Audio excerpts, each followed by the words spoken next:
लेकिन बहल सर, एक बड़ा सवाल ये है कि पाकिस्तान में भारत ने इन आतंकी ठिकानों को निशाना बनाया और उनको ख़त्म कर दिया, न्यूट्रलाइज किया है। और बहुत सारे ऐसे हेडक्वार्टर को जिस तरह से भारत ने ख़त्म किया है, तो ये कहा जा रहा है कि कमर तोड़ दी है पूरी तरह से आतंकवाद की। लेकिन अभी भी और बहुत से ठिकाने हैं।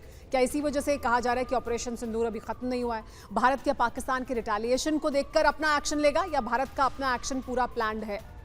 देखिए, आपने बहुत ही अच्छा प्रश्न पूछा और सबसे अहम चीज ये आती है कि हमें क्या करना है, हमें क्या रिवेंज लेना है कि सिर्फ जाके कुछ आतंकी कैंप्स को खत्म कर दें या कमर भी तोड़ दें लेकिन बाद में वो वापस आतंकवाद आ जाए, या फिर हमेशा के लिए आतंकवाद को जड़ से खत्म कर दें। हमारी प्रॉब्लम जो है वो पाकिस्तान आर्मी है, आतंकी एलिमेंट्स नहीं है। उनको पाल कौन रहा है, उनको फाइनेंस कौन कर रहा है, उनको ट्रेन कौन कर रहा है? वो तो पाकिस्तान आर्मी, आसिम मुनीर, आसिम मलिक जैसे लोग हैं। हमें एक्शन इनके ऊपर भी लेना पड़ेगा और जब तक हम एक्शन इनके ऊपर नहीं लेते तो कहीं ना कहीं ये कुछ भी एक्शन जो हम अब ले रहे हैं उसका लॉन्ग टर्म में शायद इफेक्ट ना हो। मुझे 1 मिनट और दीजिएगा। मेरा एक सवाल इसी से जुड़ा हुआ, सर, इसी से जो आप कह रहे हैं इसी से जुड़ा हुआ सवाल ये कि क्या फिर भारत, क्योंकि भारत की तरफ से लगातार कहा जा रहा था कि सिर्फ आतंक नहीं, आतंक के ठिकाने नहीं, उनको पनाह देने वाले, उनको सपोर्ट करने वालों को भी हम खत्म करेंगे, तो क्या भारत, ये अगर पाकिस्तान की तरफ से कोई भी हिमाकत की जाती है तो भारत को क्या फिर ये मौका मिलेगा कि हम फिर मिलिट्री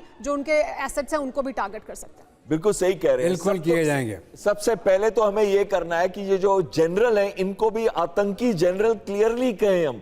हम कहें इनको कि ये जल्लाद जनरल है, आतंकी जनरल है। दूसरी बात आती है, हमने बॉल अभी पाकिस्तान कोर्ट में रखा है, पर पाकिस्तान की विडंबना यह है कि उनका टारगेट सिस्टम क्या है। अगर वो मिलिट्री पे करते हैं या फिर सिविल टारगेट जैसे कि डैम्स पे करते हैं तो हम अप्रोप्रिएटली रिस्पॉन्ड करेंगे, लेकिन अगर वो अटैक नहीं करते तो कहीं ना कहीं जो पाकिस्तान आर्मी की एक धाक है, जो ये बोलते हैं we are protectors of the nation, उस पे बहुत बड़ा लेकिन कमोडोर एजवेल, आप समय कम है, रोकूंगा आपको। देखिए, पाकिस्तान भारत के इस बदले के बाद बौखला गया है और लगातार सीज फायर वायलेशन कर रहा है। अब देखिए, जो उरी सेक्टर है कश्मीर में, वहां भी उसने हैवी शेलिंग की है। हमारे संवाददाता इरफान कुरैशी वहां पर पहुंचे हैं, ग्राउंड जीरो पर उन्होंने जो देखा है अब वो दिखाते हैं।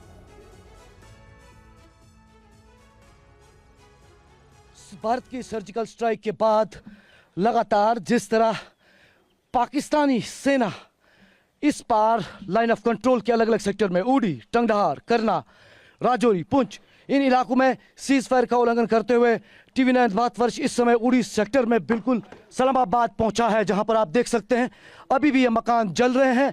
और ये आप देख सकते हैं बैक टू बैक 3 मकान ऐसे हैं जो ध्वस्त हो गए हैं, जल रहे हैं। मुर्जा थोड़ा एहतियात करके आगे आके तस्वीरें दिखाएं, क्योंकि अभी भी ऊपर जो है कोयला गिर रहा है। ये जो पूरी लकड़ी मकान की जली है यहाँ नीचे गिर रही है। इस तरफ देखिए, अभी आग जो है वो लगातार जल रही है। यहाँ पर खतरा भी है क्योंकि जो एम्यूनेशन शेल्स वगैरह है वो इस जगह पर अभी भी मौजूद है। इस तरह की आशंका, आप देखिए तबाही के ये मंजर।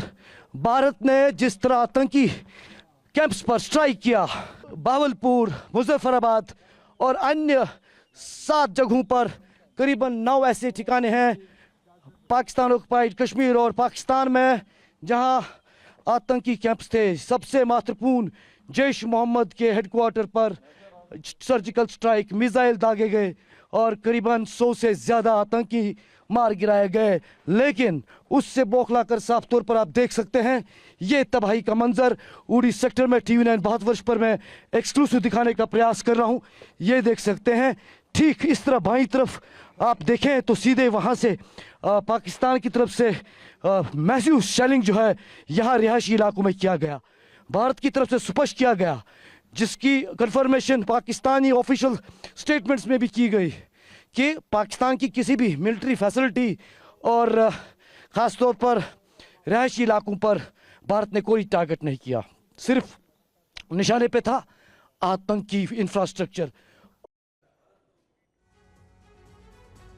तो पाकिस्तान की तरफ से हो रही गोलाबारी की तस्वीरें आप देख रहे थे उरी सेक्टर में, जहां पर भारी वहां पर बॉम्ब शेलिंग हुई है।